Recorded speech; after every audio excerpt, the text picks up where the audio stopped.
से ज्यादा पार्टी के आदेश मायने रखते हैं। अमेठी रायबरेली में गांधी परिवार के वर्चस्व को तोड़ने में बीजेपी जुटी है, तो खुद गांधी परिवार की दूसरी बहू मेनका भी कह रही हैं, अगर पार्टी कहेगी तो वो अमेठी और रायबरेली से प्रचार करेंगी।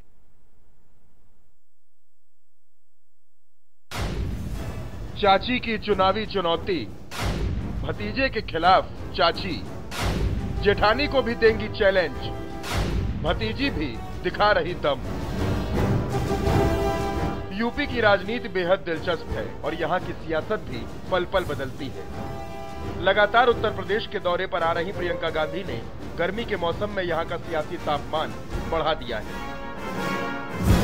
लखनऊ, रायबरेली और अमेठी के दौरे करने के बाद प्रियंका गांधी अयोध्या भी पहुंची, जहां उन्होंने लोगों से उनकी समस्याओं पर बात की, कार्यकर्ताओं की बात सुनी और एक सवाल जो सबसे ज्यादा पूछा जा रहा है वो ये कि प्रियंका गांधी चुनाव लड़ेंगी या नहीं, इसका जवाब खुद प्रियंका गांधी ने दिया।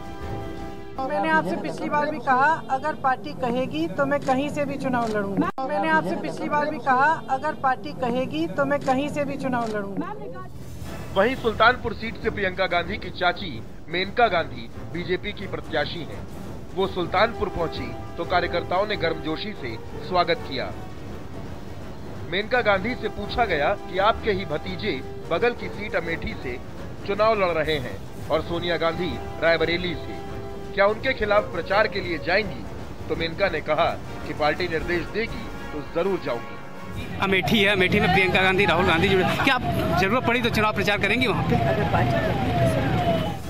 अगर अपने भतीजे राहुल और जेठानी सोनिया गांधी के खिलाफ मेनका गांधी अमेठी रायबरेली में प्रचार करने गईं और कांग्रेस की महासचिव प्रियंका गांधी ने इस चुनाव में मैदान में उतरने का मन बना लिया तो चुनावी सियासत और भी इंटरेस्टिंग होगी।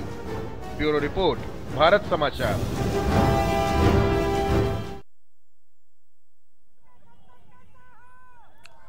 तो राहुल के खिलाफ चुनाव प्रचार करेंगी मेनका गांधी, इस वक्त की ये बड़ी खबर है। मेनका अमेठी आएंगी तो क्या होगा, क्या समीकरण बदलेगा? सुल्तानपुर में मेनका गांधी का शक्ति प्रदर्शन आज रहा। राहुल की अमेठी से सटा है सुल्तानपुर लोकसभा का सीट, पार्टी कहेगी तो अमेठी में प्रचार करेंगे। और इस वक्त हमारे साथ हमारे सहयोगी पुष्कर चौहान सीधे जुड़ गए हैं। पुष्कर, क्या अमेठी अगर ये चुनाव प्रचार करने जा रही हैं, चूंकि सुल्तानपुर कभी संजय गांधी की बड़ी खास सीट कही जाती थी, यहां पर उनका दबदबा हुआ करता था, क्या असर पड़ेगा? अब तक तो हालांकि उन्होंने कभी प्रचार किया नहीं राहुल गांधी और सोनिया गांधी के खिलाफ।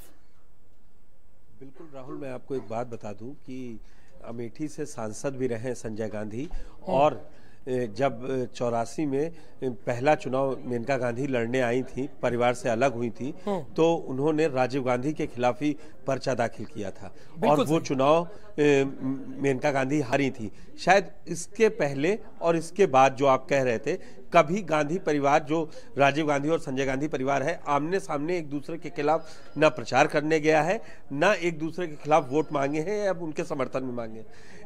वरुण गांधी आए थे जब राजनीति में, तब भी पूछा गया उनसे कि आप जाएंगे, बोले नहीं, वो अपना चुनाव लड़ रहे हैं, हम अपना चुनाव लड़ेंगे और पूरा देश है। उसके बाद अब ये जो आज ये बदलाव हमने अभी बाइट सुनी मेनका गांधी की कि अगर पार्टी कहती है तो हम प्रचार करने जाएंगे, तो अमेठी मेनका गांधी के लिए भी अनजान नहीं है।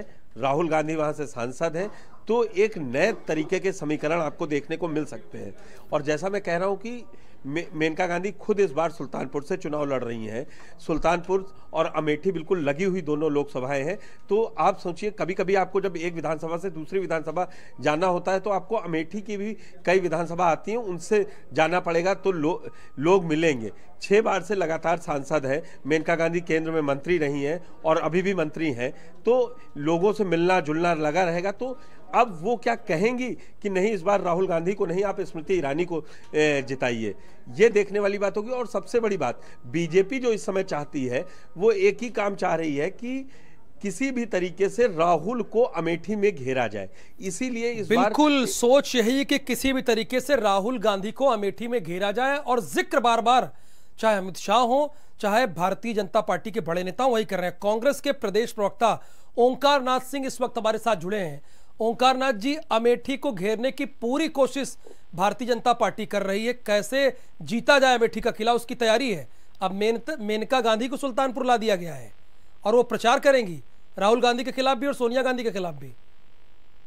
देखिए, लोकतंत्र में जब कोई विपक्ष में रहता है तो कहीं भी जा सकता है प्रचार करने के लिए, ये कोई बहुत बड़ी बात तो है नहीं। अच्छा। अगर पार्टी कहेगी तो जाना ही पड़ेगा, तो पार्टी के निर्देशों की अवहेलना की जाएगी तो पार्टी उस पर सजा देती है, तो उनका स्वागत है। अगर वो आना चाहती है तो उसमें क्या दिक्कत, क्या तो स्वयं चुनाव लड़ चुकी हैं और हार चुकी हैं, ओंकारनाथ उनके आने से कितना असर पड़ जाएगा देखते हैं उसको। ओंकारनाथ जी, दोनों एक ही परिवार से हैं, बहुत स्वाभाविक है, आप भी जानते हैं, भले इस वक्त अलग हैं और बहुत दिनों से दोनों अलग अलग चुनाव लड़ रहे हैं, लेकिन एक दूसरे के कभी खिलाफ उन्होंने मुखालफत नहीं की। शुरुआत तो आमने सामने की, आपने सामने शुरुआत तो उन्होंने की। हाँ, गांधी परिवार ने शुरुआत की नहीं, कभी गए नहीं उनके उस पे। अगर वो आना चाहते तो स्वागत, उससे दिक्कत क्या बात है। नहीं, उन्होंने आज सुल्तानपुर में ही कहा। वो तो कहाँ हम परेशान हो रहे हैं, आए तो अच्छा, आए और प्रचार करें, कोई फर्क नहीं पड़ रहा। क्या दिक्कत की बात, इसमें क्या प्रॉब्लम की बात। अगर वो कहेंगे तो हम कहेंगे हम घर में बैठ जा रहे हैं, हम भागे जा रहे हैं, हम नहीं, ऐसा मत करिए, ऐसा मत करिए, हाथ जोड़ रहे हैं, क्यों कहेंगे भाई, आप बताइए। हमने तो नहीं कहा कि हम उनके खिलाफ प्रचार करने जा रहे हैं, उन्होंने ही कहा कि पार्टी कहेगी तो कहेंगे, तो उनका स्वागत है। वो तो स्वयं चुनाव लड़ चुकी हैं, उनको चुनाव ही लड़ लेना चाहिए, तो क्या दिक्कत की बात है। ठीक है, राकेश त्रिपाठी जी हमारे साथ जुड़े हैं। ओंकारनाथ सिंह जी ये कह रहे हैं कि भैया आए, स्वागत है, लोकतंत्र में कोई भी कहीं से भी प्रचार करे, हमें कोई फर्क नहीं पड़ रहा है। नहीं, एक बात मैं राहुल बहुत विनम्रता के साथ कहूंगा कि भारतीय जनता पार्टी की कार्य संस्कृति में है, हम किसी के समर्थन में प्रचार करते हैं, विरोध में नहीं। हमारी भारतीय जनता पार्टी के वहां प्रत्याशी श्रीमती स्मृति ईरानी जी हैं और स्मृति ईरानी जी के पक्ष में प्रचार करने के लिए पार्टी जिसकी भी भूमिका लगाएगी, पार्टी के कार्यकर्ता वहां प्रचार के लिए जाएंगे। हम किसी का विरोध करने की राजनीति नहीं करते हैं और हमें पूरा विश्वास है कि अमेठी में इस बार कमल खेलने जा रहा है। स्मृति ईरानी जी एक रिकॉर्ड मतों के अंतर के साथ इस बार वहां जीत दर्ज कराने जा रही है। पूरा विश्वास है ओंकारनाथ जी राकेश त्रिपाठी को, इनको हमारी पूरा बनाया है इन्होंने, इनको हमारी शुभकामनाएं हैं। जब युद्ध करने मैदान में कोई आता है तो अवश्य उसको अपने विरोधी को शुभकामनाएं दी जाती हैं। अरे ये शुभकामनाएं तो मुलायम सिंह यादव वाली जी हो गई लग रहा है, आपको शुभकामनाएं दे रहे हैं राकेश जी, ओंकारनाथ जी। नहीं, वास्तविकता में आज भारतीय जनता पार्टी का जिस प्रकार का प्रभाव है, जिस प्रकार की लोकप्रियता है, आज विपक्षी दलों के लोग भी इस बात को स्वीकार कर रहे हैं और यही कारण है कि श्रीमती वाड्रा जी जो राजनीति से पूरी तरह से बाहर रहती नहीं है, आज अपने परिवार की प्रतिकूल परिस्थितियां देख करके उनको भी राजनीति में आना पड़ा, वरना अब तक उनको वो अपने जो अमोघ अस्त्र के रूप में रखे। चलिए ठीक है, कम से कम दो राजनीतिक दल जुड़े और एक दूसरे को शुभकामनाएं दिए। अगर इसी तरह से चुनाव लड़ा जाए, चूंकि सबसे बड़ा लोकतांत्रिक देश है हमारा, तो अच्छा लगता है। और हमारे सहयोगी पुष्कर चौहान लगातार हमारे साथ जुड़े हैं। आपने दोनों पार्टी के प्रदेश प्रवक्ताओं की बात सुनी, वो कह रहे हैं कि फर्क नहीं पड़ेगा, लोकतांत्रिक देश है, कोई भी कहीं से प्रचार करेगा। लेकिन मैं आपसे जानना चाहता हूं, चूंकि आप अमेठी और रायबरेली और सुल्तानपुर को बड़े अच्छे से जान रहे हैं और समझ रहे हैं, यहाँ की राजनीति को देख रहे हैं, तो क्या वाकई मेनका गांधी के अमेठी जाने से कोई फर्क नहीं पड़ रहा है या फर्क पड़ेगा? ये बिल्कुल गलत कहना था ओमकारनाथ सिंह का कि कोई फर्क नहीं पड़ेगा। वो खैर पार्टी का प्रवक्ता है तो उनको स्टैंड लेना पड़ेगा कि कोई भी आए हम मैदान में, जैसा उन्होंने कहा कि युद्ध में तो हम देंगे ही कि सम्मान की आइए लड़िए, हम जो बड़ा होगा वो जीतेगा। लेकिन जो आपने अहम सवाल पूछा है, बिल्कुल इसको नकारा नहीं जा सकता कि अगर मेनका गांधी स्मृति ईरानी के लिए वोट मांगेंगी अमेठी में घूम के, तो ऐसा नहीं है कि अमेठी उनके लिए अपरिचित जगह है और उनका प्रभाव नहीं है। संजय गांधी की पत्नी रही हैं और खुद चुनाव लड़ी हैं वहां से। और सबसे बड़ी बात है, सुल्तानपुर पे पहले वरुण गांधी 2014 में रहे, इस बार खुद आई हैं, तो असर पड़ेगा। लेकिन वोट में कितना तब्दील होगा, बिल्कुल हमारे सहयोगी कह रहे हैं कि असर पड़ेगा, चूंकि ये पुष्कर चौहान 4 लोकसभा सीट चुनावों से लगातार अमेठी और सुल्तानपुर की राजनीति को समझ रहे हैं और वो कह रहे हैं कि अगर मेनका गांधी यहां जा रही हैं तो राजनीतिक असर इसका पड़ना तय है। बहुत शुक्रिया बातचीत करने के लिए हमसे। बदायूं से बड़ी खबर है, स्मृति ने प्रियंका पर हमला बोला है, रामलला के सामने सिर नहीं झुकाया, यानी रामलला की चौखट तक तो आई और सिर उन्होंने नवाया नहीं। ये स्मृति ईरानी ने प्रियंका गांधी के लिए कहा है। हालांकि ये बता दें कि हनुमानगढ़ी के दर्शन तो किए, वहां शीश नवाया। कांग्रेस को राम भक्तों का वोट नहीं मिलेगा, जो राम को प्रणाम नहीं करता भला राम भक्त वोट कैसे देंगे, और जो राम भक्तों की बात करता है और राम मंदिर नहीं बनाता, जनता ये